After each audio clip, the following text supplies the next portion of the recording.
आज मी इथे पंजाबी शिऱ्याची रेसिपी आणलेली आहे। आपला रेग्युलर शिरा नाही आहे, जो रव्याचा बनवतो तो शिरा नाही आहे। हा शिरा लिक्विड फॉर्ममध्ये आहे आणि हा दुधापासून बनवला जातो। आणि स्पेशली पंजाबी लोकांमध्ये जेव्हा थंडी, पावसाळा किंवा सर्दी खोकला झाला असेल ना, त्यावेळेस हे प्यायला देतात। याच्याने म्हणतात की शरीराला गरमी पण मिळते आणि सर्दी खोकल्याचा त्रास पण होत नाही।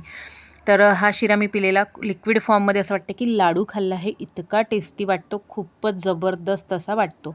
तर कसा बनवलेला आहे हा पंजाबी शिरा ते समोर आपण व्हिडिओत बघूया। त्याआधी तुम्ही जर ही रेसिपी फेसबुकवर बघत असाल तर माझ्या पेजला फॉलो करा आणि यूट्यूबवर बघत असाल तर माझ्या चॅनलला सबस्क्राईब करा। त्याचबरोबर लाईक, शेअर आणि कमेंट नक्की करा आणि व्हिडिओ पूर्ण बघा। हॅलो फ्रेंड्स, मी लतिकाज किचनमध्ये तुमचं स्वागत आहे। सगळ्यात पहिले एक कढई घेतलेली आहे। तुम्ही हवं तर ज्याच्यात चहा बनवता त्यात घेऊ शकता। त्यात मी 1 चमचा पहिले तूप घातलं होतं, घरचं तूप असावं, साजूक तूप। त्यात 3 चमचे मी बेसन घातलं, मला तूप थोडं कमी वाटलं, परत 1 चमचा तूप घातलं आणि छान मस्त असा सुगंध दरवळतपर्यंत हे बेसन भाजून घ्यायचं एकसारखं। त्यानंतर यात दूध घालायचं आहे। तुम्हाला जेवढा कप हे बनवायचं आहे, जेवढा ग्लास बनवायचा आहे, तर मला 4 कप बनवायचं होतं, तेवढं मी दूध घातलेलं आहे इथे। यात दूधच घातलं जातं, खूप छान लागतं। तर बेसनात हे दूध घालून घ्यायचं आणि बेसनाच्या गुठळ्या पडू द्यायच्या नाही, गुठळ्या पूर्णपणे सोडून घ्यायच्या।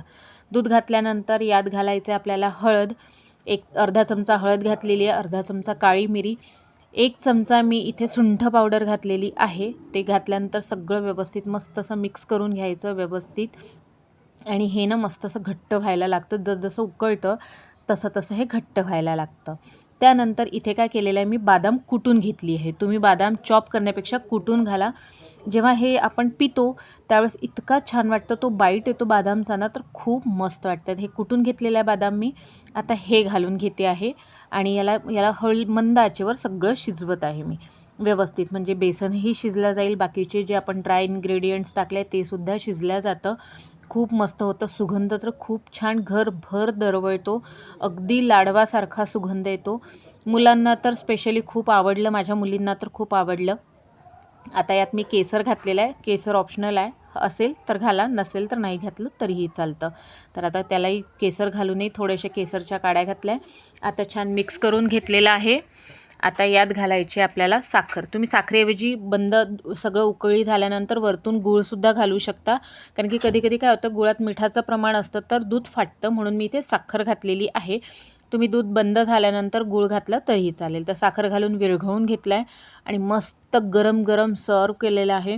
मी सांगते याची टेस्ट तर अप्रतिम, म्हणजे जर कोणी दूध पीत नसेल त्याला जर हे बनवून दिलं तर तो नक्कीच पिल, एवढं टेस्टी। तर नक्की करा आणि मला नक्की कळवा की तुम्हाला ही रेसिपी कशी वाटली। तर भेटूया पुढच्या रेसिपीत, तोपर्यंत बाय।